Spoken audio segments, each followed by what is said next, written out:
A human grappling icon, undefeated and precision-trained, faces an opponent with a 600-pound grip, a barrel chest, and bones twice as thick as ours. This is not just a fight, it is technique measured against 300,000 years of raw evolution. What actually happens when the best human wrestler collides at ground zero with a species built to crush giants? The baseline mechanics make this matchup unlike any other.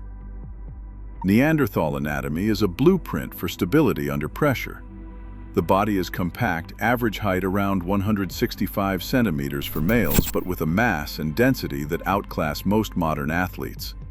Limbs are short, especially the forearms and shins, and the broad pelvis supports a trunk shaped like a barrel. This configuration pulls the center of gravity low, anchoring the body to the ground and making sudden shifts in balance extremely difficult. The rib cage is wide and deep, not just for lung capacity, but for structural reinforcement.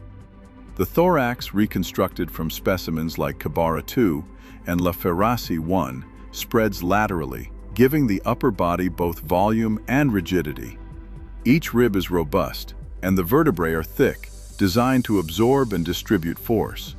The pelvis is flared, with large attachment sites for the gluteal and thigh muscles.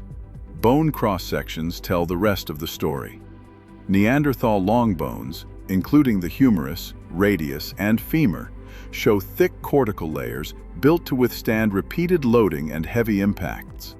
The hands and wrists are equally overbuilt. Broad metacarpals, stout phalanges, and joint surfaces that dwarf those of Homo sapiens. These are not adaptations for speed or reach, but for withstanding the mechanical demands of hauling, lifting, and grappling at close quarters. Every part of the Neanderthal frame points to one outcome in a clinch. Once planted, the body is hard to move and even harder to topple. Standard leverage tricks lose their bite against a form that is engineered to resist being off balance. In a contest where position means everything, this kind of stability becomes its own weapon. Grip force is where the gap becomes almost unbridgeable. Neanderthal hand bones, thick as tool handles and anchored to forearms built for hauling, point to a grip that modern athletes cannot match. Biomechanical estimates put their crushing force at 2 to 3 times the best recorded in elite strongmen, likely in the range of 200 to 350 pounds per hand. Even the lower end of that scale is enough to crush a human wrist or lock down a limb so tightly that escape becomes a fantasy. This is not a speculative number. It is a working model based on the width of metacarpals, the depth of muscle attachment sites, and the sheer cross-sectional area of the forearm bones. But the mechanics go beyond raw pounds.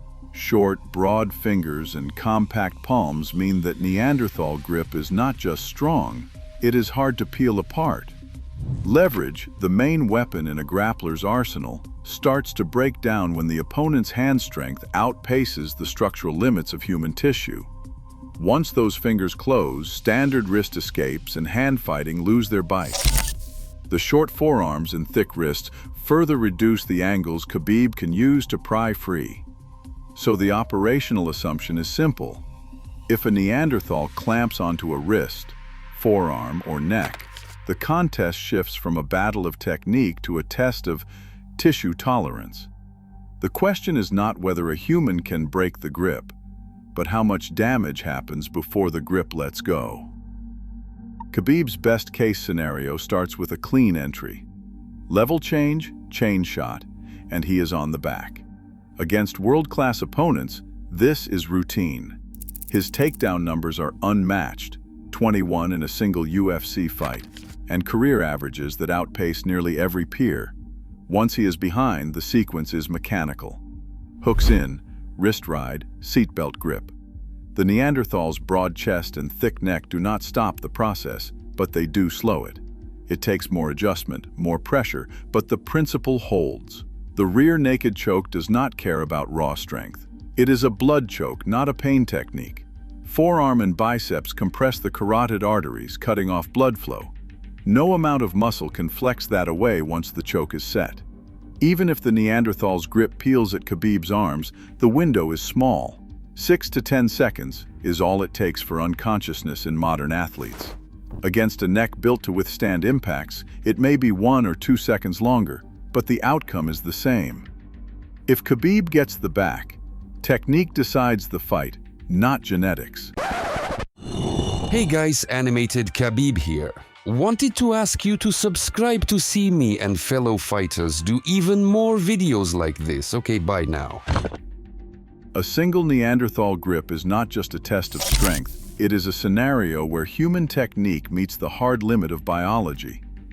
Archaeological sites like La Côte de Saint-Brelade and Moran show evidence of close-range hunting, massive bison and mammoth remains, butchery marks, and patterns that only make sense if hunters got inside striking distance. Neanderthal skeletons carry the proof, with rib and limb fractures, facial trauma, and injuries that match the risk profile of rodeo riders, not distance hunters.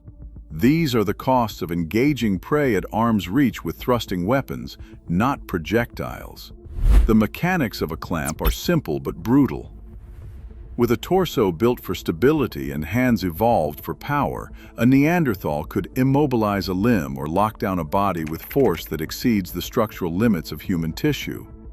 Once a wrist, neck, or torso is trapped, the contest stops being about escapes and becomes about how much damage can be absorbed before tissue or bone gives way.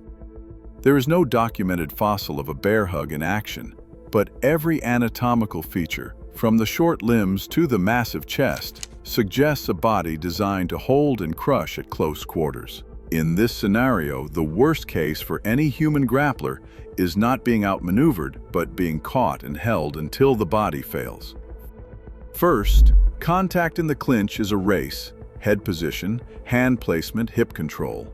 Whoever wins this order sets the terms for everything that follows. Khabib's entries are built on split-second timing. Forehead drives under the chin, one hand fights for inside control, hips slide in tight to block counterpressure. In human-on-human wrestling, this sequence is the backbone of positional hierarchy. Head beats hand, hand beats hip, hip beats posture. But with a Neanderthal, the rules bend. Short, thick limbs and a low center of gravity mean the Neanderthal can anchor with minimal movement. Even a fraction of a second delay lets those hands clamp down, and once locked, the window to escape closes fast. Scramble studies in wrestling show that the first to establish 2 points of contact, for example head and an underhook or double underhooks, typically dictates the next phase. Against a Neanderthal, the timing threshold is even tighter. One mistake in the initial grip exchange and leverage is gone. In this contested clinch, the difference is not just strength, it is how little margin for error exists before the fight becomes a struggle for survival instead of position. A Neanderthal's body is built for power surges, not marathons. Stable isotope analysis from bone collagen points to a meat-heavy diet, fueling bursts of strength, but not the kind of steady output demanded by modern sport. Their daily life was a cycle of short, violent hunts and heavy labor, not distance running or prolonged contests. That physiology likely comes with a high proportion of fast-twitch muscle fibers, explosive but quick to fatigue under constant pressure. In contrast, Khabib's entire career is a showcase of engineered endurance. His gas tank is the product of years of interval training, hill sprints, and endless rounds of grappling. Fight after fight, he wore down opponents who started strong but faded late. In a drawn-out exchange, the Neanderthal's initial fury would slow as lactic acid builds and oxygen demand outpaces supply. Khabib's advantage grows with every passing minute, but the Neanderthal will not tap or quit from exhaustion. For one, the fight ends only when the body refuses to continue. Every scenario in this analysis is built on a clear split between measured facts and modeled estimates. Fossil bones provide dimensions, attachment sites, and cross-sectional thickness. These are hard data, but any number for Neanderthal grip strength, muscle output, or energy reserve is a simulation, not a direct measurement. The operational grip force used here is 2 to 3 times a strong modern human, possibly up to 350 pounds per hand, and it is a biomechanical extrapolation, not a recorded value. Muscle reconstructions draw from bone markings and comparative anatomy, but the leap from fossil to force always carries uncertainty. To keep the mechanics honest, each fight vignette is introduced with a two-line assumption panel. First, the consensus facts: height, mass, limb proportions, chest dimensions. Then, in a different color, the modeled parameters like grip force and explosive output window. This labeling is not optional. It is the only way to separate what the fossil record anchors from what the simulation fills in. The entire matchup is an illustration of what happens when you input fossil-based estimates into a modern fight model. Nothing more, nothing less. Today, human dominance in combat sports is measured against other humans, not the raw evolutionary power we once faced. Neanderthal strength is not just prehistoric trivia. It is a reminder of what our species overcame and what we cannot reclaim. Skill advances, but some advantages never return.